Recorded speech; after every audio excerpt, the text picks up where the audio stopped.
very much. Sure. That is exactly. Hey, Norman, how are you? Very well. Good to see you.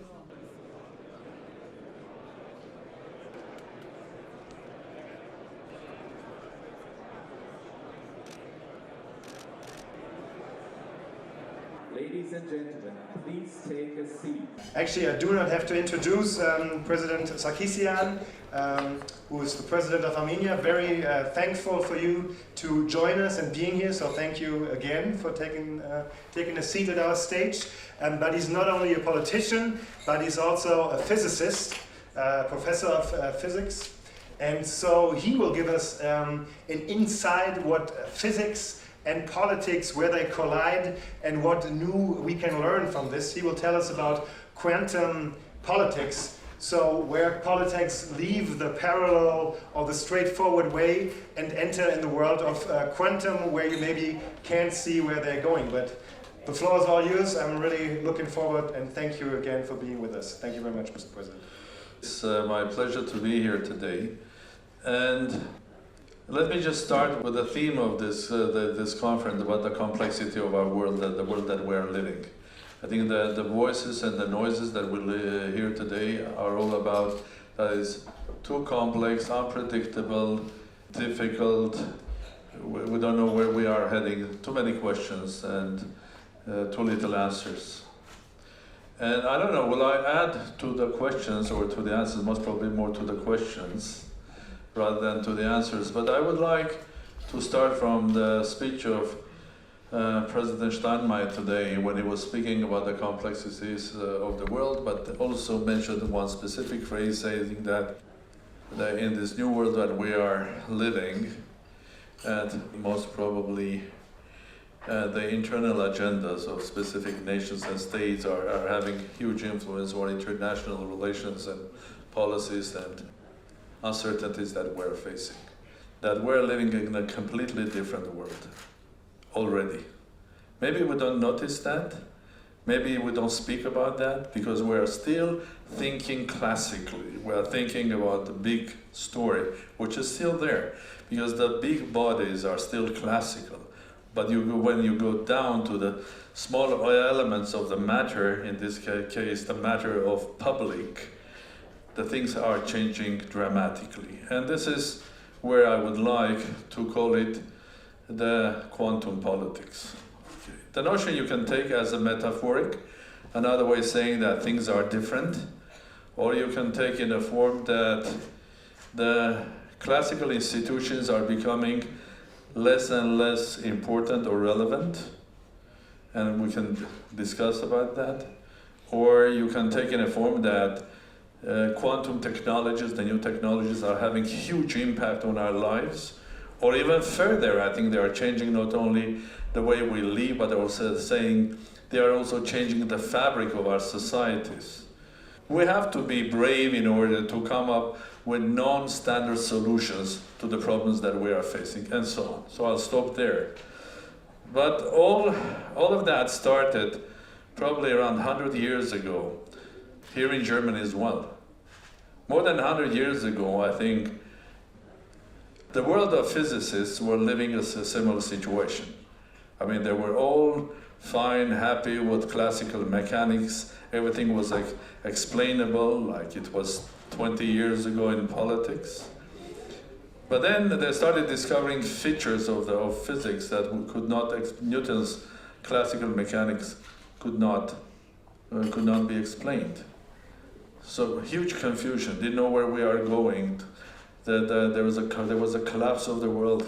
Things were there, you couldn't explain what's happening. Uncertainty in physics was growing from day to day until physicists realized that they have to change. Not to find something new, but to change the way they think. So instead of thinking classically about objects that are moving from one place to another, when you can't go to the smaller size of the same object, to the atoms, further down, molecules, atom to the elementary particles, the classical logic doesn't work. It's not only about physics, the logic doesn't. What is simultaneous? Can they be in the same place at the same time? So, but I mean, the not artificial intelligence, the human intelligence, the genius found a way to that, saying that we have to completely look at this problem from a different point of view. Because of the innovations that came from quantum mechanics, we started living a completely different life. We started flying to the moon. We started creating nuclear power plants. We created something which is here in my pocket, which has changed our life. Yeah? This is quantum physics as well. We have learned to use the nuclear power for good and for bad, to use the solar energy, which is so little, in a proper way, and so on and so forth. And we are going to use it even further and further and further, because quantum technologies, quantum lasers, quantum computing are dramatically going to change us. But they are changing not only the equipment technology, they are changing our societies as well. Okay, this one. What does this mean? There's me, and there's me. I'm the material one, and this is the virtual one. A big part of my life is virtual. So I live a material life, and I live in a material world which is regulated with specifics, understandings. It's a classical world. But I also live here, which is virtual. I'm interconnected worldwide. My interconnection is with the speed of light, and my interconnections are so much, and they're unpredictable, and they are not ruled by classical ways. This is a world without regulation, but this is a big part of our life. So we humans now live two lives, one a virtual one, the other a material one. Do we like it or not, the virtuality grows every day. Do we like it or not, it is going to have impact on our material life, and it is having impact on our material life in many ways. Well, let me give you, or ask you a question. Does this impact how democracy is exercised? Of course, yes. In a classical world, how do you exercise democracy? From election to election, meeting your constituency every 3-4 months, as you get a green light by those who are voting for you for another 4 or 5 years to exercise something you get. But this new world is democracy every day. Daily, hourly, minutely, and this is going to be more and more and more. Partially, we are quantum already, because we live in the virtual world. When you speak about global risks, there are more and more, they are becoming non-classical. Examples, a lot of them. Viruses, how do you spread?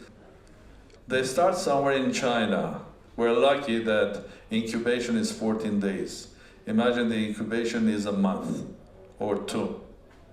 The effect will be completely quantum. It will start in China. The next cases will be in Argentina, in Canada, worldwide. They will not start moving gradually from China, step by step, with a specific classical speed. No. One case here, not next one. Why? Because we live in a world that we're no longer 2.5 billion people, we're 10, interconnected, interlinked, intertraveling, and the world has become a place of individuals getting very quickly interacted and so on. Terrorism, it's quantum. You no longer need a political party, a religious group, a training ground, because everything is here in the virtual world. Everything is fast, quantum. So even if you kill somewhere in Afghanistan, the leaders, if they're organized well in here, in the virtual world, what you need a young man somewhere in Europe to be triggered his mind by a specific words. They should be ready internally, or dissatisfied or unhappy, and then you trigger a terrorist. You can teach him here, you can move him, and he can act it. So how do you fight it? By sending troops, bombing, what? So it's quantum. So in order to fight terrorism, we have to rediscover the new world that we are living, and we have to try to understand. The amazing thing that I, as a physicist, I'm not speaking about mathematics here, because you'll be all bored, but the amazing thing that I found in doing my research is that because of the number interconnectivity, I think one important thing that works there is that a lot of things could be explained, could be predicted, if we have a completely different philosophy or logic how to approach also social life or politics. Like 100 years ago, like people like Heisenberg, Paul Dirac, later Richard Feynman and others, have completely redesigned the human logic, the way we look at nature.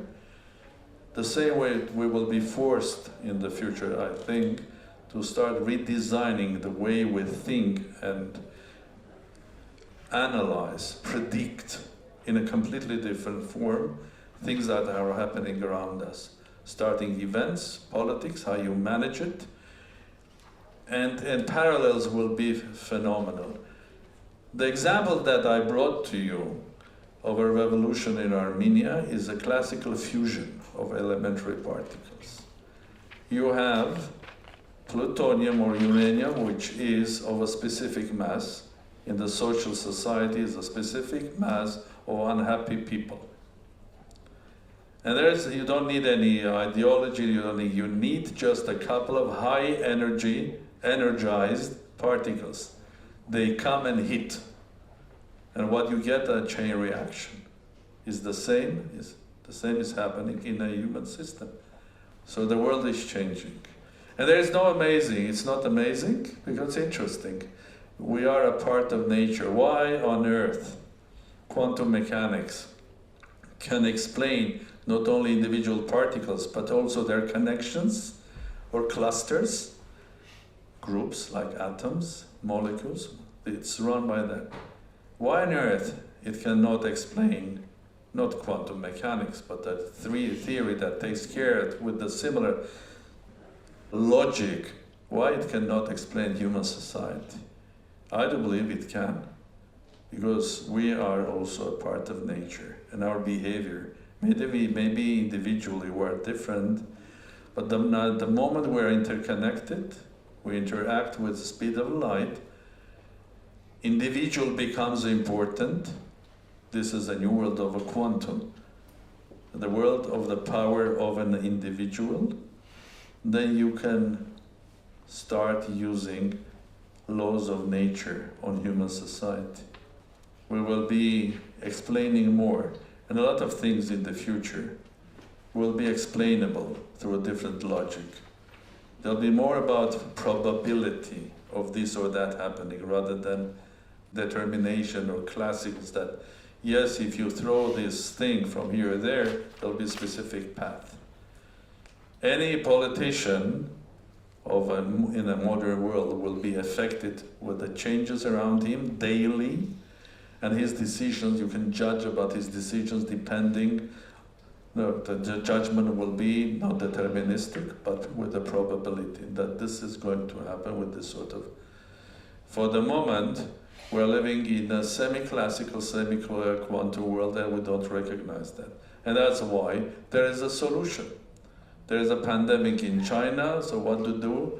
Because it's big, we do classical solution. We stop the gates. We don't allow Chinese to come to Europe. It's a classical solution. There is a terrorism in Afghanistan spreading. What we do? We bomb Afghanistan. Have we resolved the issue with terrorism? No. The next day you get the terrorism somewhere else. So, welcome to the new quantum world. And it's fascinating. Thank you very much.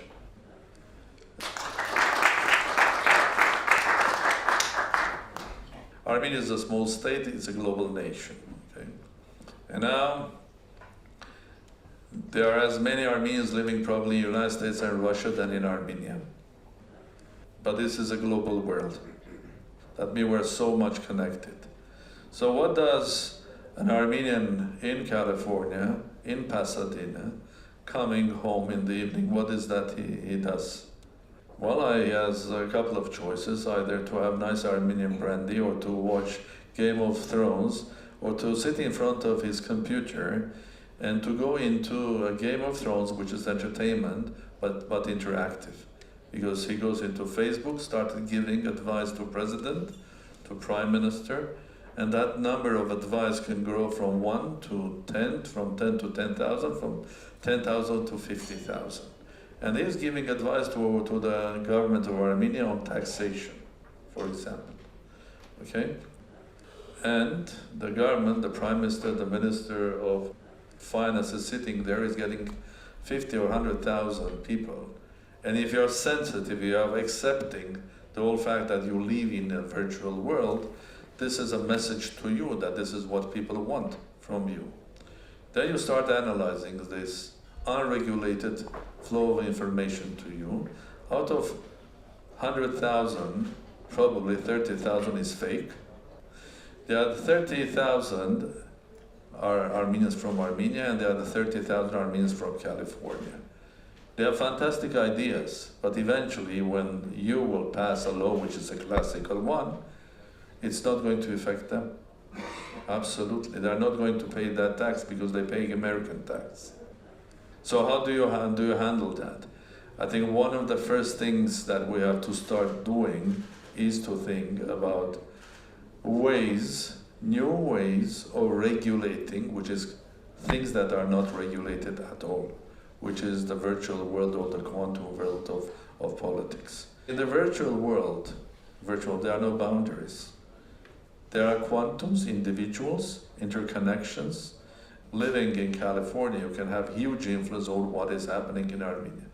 To define which one is real, which one is from far away, which one is fake, is absolutely complex story. So how do you deal with that in a real politics? First of all, you have to find a way identifying those clusters which are based in Armenia. There are ways of defining them. But first of all, I think we need to think about how to regulate or to understand the quantum world or the virtual world that we live. Well, I have some ideas, but I don't want to share it publicly. I'll tell it to you because they will look ridiculous maybe, even for politicians. But until we not define the rules of the game of the new quantum world, think about how to use it will be impossible. Because we will always do something which is classical, and that classical solution will not be effective at all. And it's not only that Armenians affect Armenia. I mean, the Europeans can affect America, Americans can affect Russia, Russians can affect China, and so on and so forth. And we live in that sort of a new world. The life we're entering now is going to be so complex and complicated, so even I think, and it will have its advantages. But if we realize that there's another aspect of what I'm trying to say, is today, even today, we can make decisions out of the box. It's a time for us to start thinking out of the box, instead of repeating one after another the same truth or say the same classical sort of formulas that everybody knows. But we also speak about climate change, am I right? Okay. Let me give you a simple example. Climate change. One definition, the world is unique for everybody, am I right? If I plant a tree here in Munich, I'll make a contribution to the world climate, probably, and I will change also a little bit the climate in Armenia as well, am I right? Because the world climate is universal. I think it's everybody's. Now, how do we fight it? Let's think out of a box. Armenia, and let's take Germany or France. Bilateral relations, let's suppose this is not facts. Okay? Armenia has a 500 million debt to Germany or to France, or let's say to China.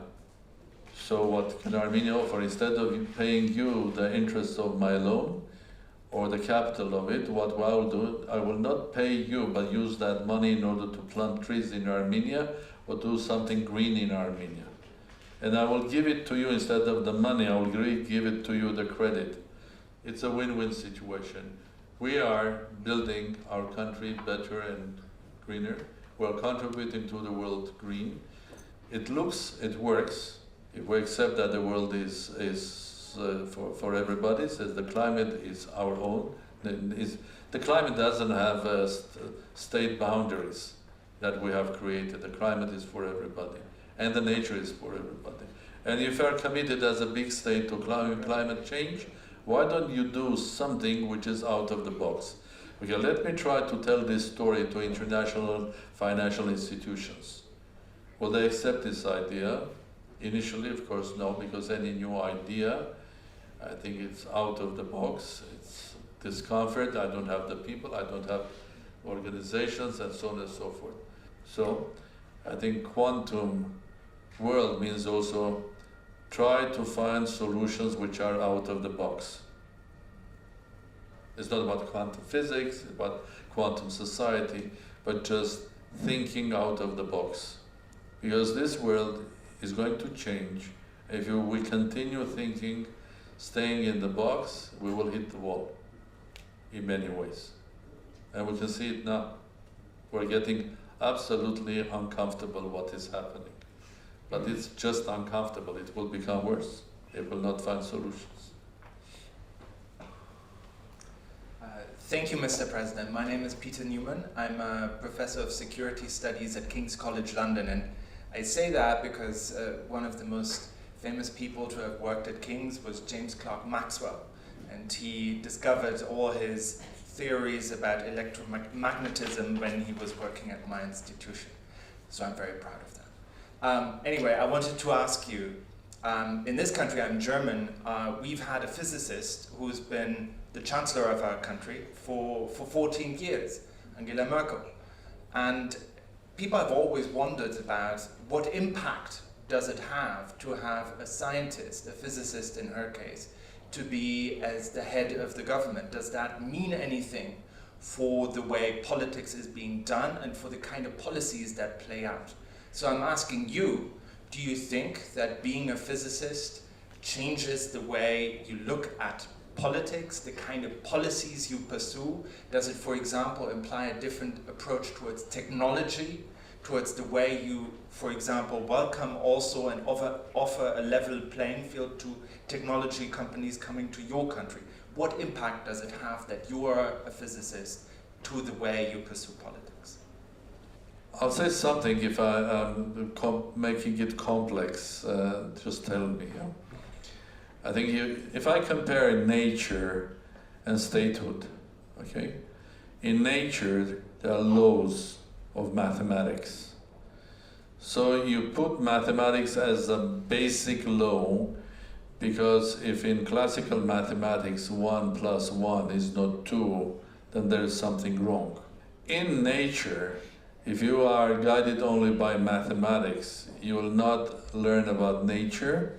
You need physics, you need chemistry, and so on and so forth.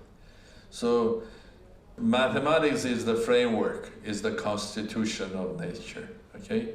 Physics, biology, and others are the real life inside. So the constitution of a country is the boundaries, there are red lines that you should not go. You should not cross them. When you are having problems, you start recreating mathematics. Nature discovery helps to develop mathematics. Real life discoveries are helping to change even constitutions and the laws. If you're a businessman, I think you better know law. At least you better know how to read a law document. Because otherwise you're spending hours and hours and days, and you'll be lost in the legal document. If you're a businessman, my advice will be also know finances. You cannot run your business here. So if you want to become a businessman, you must be street smart, learn mathematics, read a bit of law, a bit of finances, here we are, go and start it. In politics, it's about systematic thinking, believing that logic is the most powerful tool that you have. And of course, believing in discipline of thinking and acting.